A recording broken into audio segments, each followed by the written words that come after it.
안녕하세요, 일렉트로캠입니다. 오늘도 테슬라에 관련된 이 채널은 테슬라의 모든 것을 알려드리려고 하는 채널입니다. 지난번에 이 웨이모 논문 보고서 이렇게 얘기해야 될까요? 이 부분에 대해서 좀 더 궁금해 하시는 분들이 있는 것 같아서 좀 더 디테일을 알려드릴까 합니다. 마치 이제 라이다를 쓰면은 교통사고가 전혀 안 날 것 같지만 그렇다고 해서 제가 웨이모를 부정하는 게 아닙니다. 이런 로보택시는 월등히 안전합니다. 사람보다. 이미 데이터로 너무 많이 증명이 됐고 심지어는 아주 크리티컬한 정말 심각한 어떤 교통사고에 있어서는 96% 줄었다라는 것에 저도 동의합니다. 근데 96%, 와, 대단한 것 같지만 4%는 그러면 그러니까 아예 완전 무결한 게 아니죠. 마치 전에 제가 얘기했던 어떤 로보택시에 대한 불만이라든지 사람들이 사보타지라든지 사람이 갔다 와서 박는다든지 아예 대부분 그런 사고가 대부분이긴 합니다. 근데 애리조나에서 이미 로보택시를 열심히 잘 돌리고 있죠. 첫 번째로 돌렸고 거기 71건에 보면은 정도의 이런 크래시를 보면은 그중 13%는 웨이모가 잘못한 겁니다. 그러니까 누가 해코지한 게 아니라 얘가 잘못한 거고 심지어는 하나 이렇게 보면요. 뉴스에도 나왔는데 저 더블 옐로 그냥 중앙선을 침범해가지고 반대편에 오는 차를 다가오는 차를 자기가 박았습니다. 이런 경우도 생깁니다. 라이다를 쓰면 전혀 완전 무결하고 그렇지 않습니다. 제가 테슬라 FSD를 몰면요, 그런 느낌이 듭니다. 한 4% 사고 나지 않을까?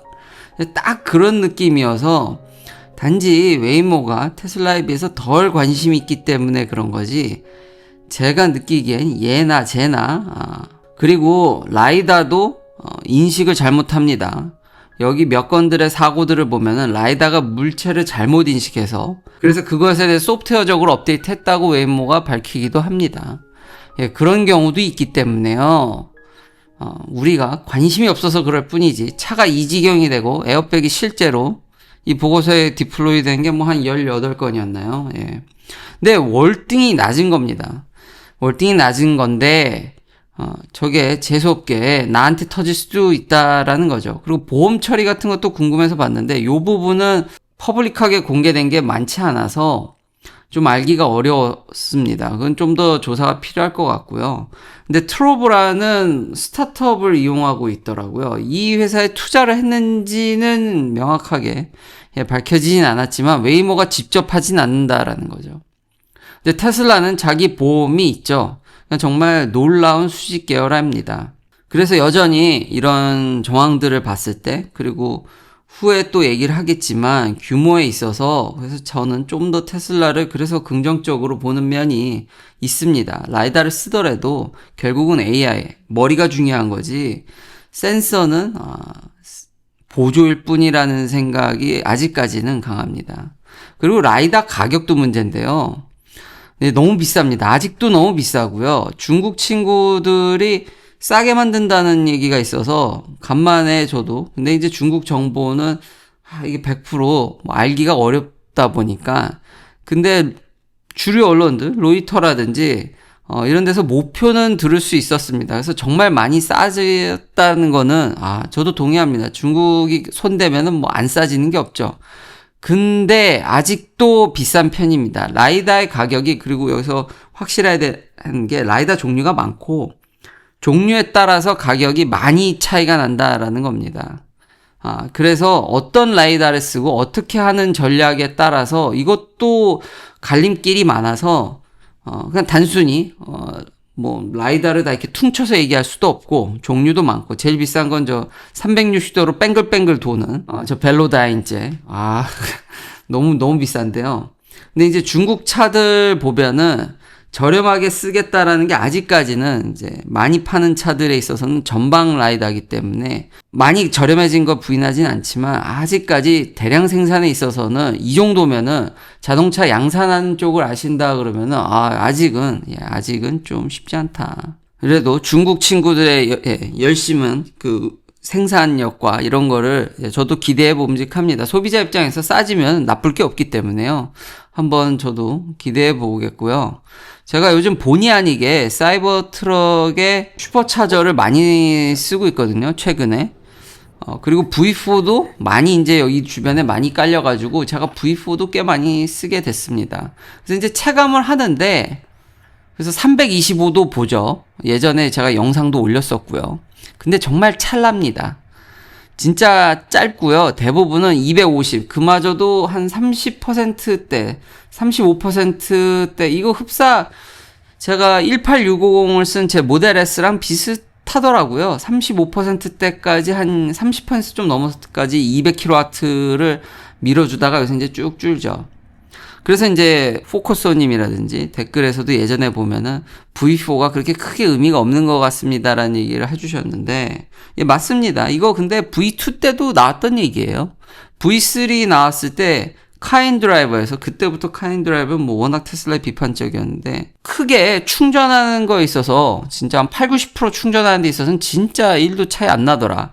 예, 이거 실제로 325를 해도 결국 10에서 한 90%까지 차는 걸로 하면은 평균치가 160밖에 안 됩니다. 왜냐면은 저도 늘 이게 체감하는 게 60% 언저리 오면은 65%, 제가 맨날 느끼는 게 이 정도입니다. 이 정도 오면은 100이 안 돼요. 충전 속도 세 자리가 안 되기 때문에 결국 평균 내면은 그쯤이 맞을 것 같고요. 잠깐 찔렀다 가는 사람들, 급하게 쓰는 사람들을 위한 거지. 그러니까 워낙에 기름차들은 정말 찍 하고 찔러서 끝나니까요. 그런 것 때문에 이제 이런 속도를 많이 올리는데, 제가 느끼기에는 진짜 무의미한 것 같습니다. 이제 많이들 충전하는 걸 제가 보잖아요.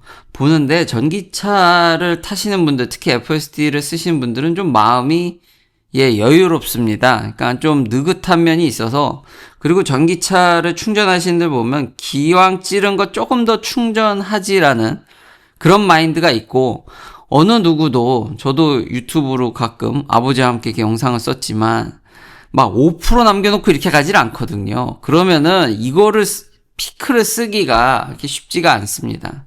그러니까 결국 250인데, 그리고 좀 더 느긋해지면은 결국 평균으로 회귀하니까 큰 차이가 나지 않게 되고, 그래서 전기차 충전하는 분들의 이제 어떤 비헤이비어, 행태들을 제가 몸소 체감하고 느끼다 보니까 굳이 250도 진짜 차고 넘친다. 사람들이 저게 급한 사람이 몇이나 필요할까? 차라리 그거보다는 150짜리를 정말 뭐 여기엔 많지만 아직 부족한 데도 뭐 있다라는 얘기도 있으니까요. 근데 저희가 다니는 데는 뭐 기다려 본 적은 저는 없습니다. 그러니까 150짜리를 막 엄청나게 뿌려주는 게 케이블 값도 세이브하고 더 비싼 케이블 안 써도 되니까 그게 낫지 않나라는 전기차의 유저로서 그런 피드백도 이렇게 남깁니다.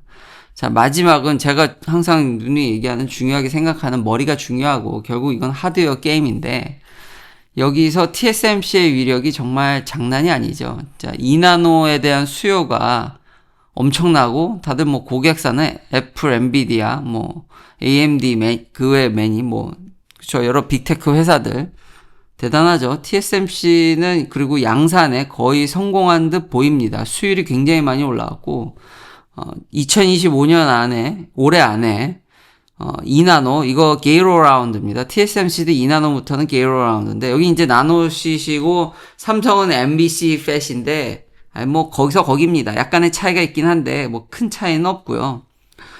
이런 기술적 차이보다는, 제가 누누이 얘기하는 양산, 양산에 초점을 맞추다 보니까, 뭐, 물론 이제 조사하다 보니까, 이런 나노시트를 어떻게 이제 만드는지, 이런 걸 어떻게 쌓을까, 이런 채널들을 보니까 이런 셀렉티브 애칭 하는 부분들, 이런 것들이 재밌어서 저도 보게 됐지만, 이런 어떻게 만드는 것보다는 양산이라는 거는 결국 많이 해본 사람이 잘합니다. 이건 답이 없습니다. 정말 많이 만들어 봐야 되고, 실패를 무릅쓰고 이걸 할 수 있는 문화나 토양이 중요하다라고 할 수 있겠습니다.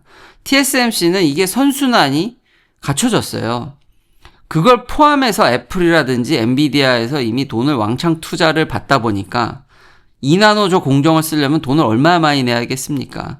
거기에 자기의 트라이얼, 실패할 비용까지 다 첨부해서 이제 받는 거죠. 이게 선순환이 됐고, 결국 많이 만들고 누군가 시도할 수 있는 이 실패를 무릅쓰고 이렇게 하는 어떤 분위기가 조성이 돼야 되는데, 그런 부분이 한국에 많이 부족해서, 그러니까 양산이면 양산, 정책적으로도 한국에서는 그게 좀 나쁜 쪽으로 많이 쓰여지는 것 같아서 좀 안타깝습니다. 그러니까 연구를 하려면 많은 실패를 무릅쓰고 해야 되는데 그 실패할 때마다 비용이 드는데 그게 네가 열심히 실패한 건지 아니면은 그냥 연구비를 꿀꺽한 건지 삼성에 있어서도 그러니까 그런 것들이 전반적으로 모든 사회 전반에 실패에 대해서 정말 가차없는 용서가 없는 뭔가 네가 이제 꿍쳤을 거야라는 그런 뒷배경들까지 그래서 그런 얘기까지 안 할 수가 없다라는 결국 이거는 누구도 이거는 알 수가 없는 겁니다. 그러니까 많이 실패해보고 많이 할 수 있는 그러니까 TSMC 같이 선순환이 잡혀 있으면 참 좋은데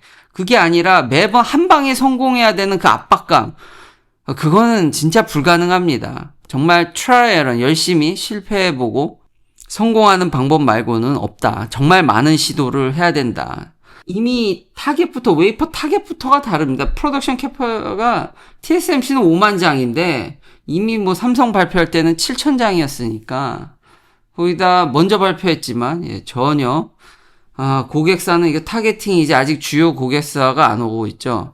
그래서 이미 2023년부터 테슬라랑 삼성이랑 이제 하드웨어 5, AI5죠. 한다는 루머가 있는데, 부디 어떻게 고리를 잘 끼워서, 그리고 좀 실패에 대해서 좀 더 용인하는, 그리고 복돋아주는, 다음에는 성공할 것 같은, 이런 어떤 지원? 그런 걸 참 중국이 잘하거든요. 그냥 묻지마 투자하잖아요, 초반에. 처음에는 그냥 돈 쏟아붓고, 그리고 이제 좀 올라오면, 그걸 적당히 솎아내는 경쟁을 하게 해서 투자도 줄이면서 그런 단계들이 참 너무 부럽더라고요. 물론 규모가 달라서이기도 하지만 그런 것들 투자하고 처음에 그냥 밀어붙이는 투자 방식이라든지 이런 것들이 중국은 꽤 체계적으로 가는 것 같아서 배터리면 배터리 지금 반도체 추격하는 것도 그렇고 TSMC는 이런 선순환이 돼 있고 그래서 규모의 경제다.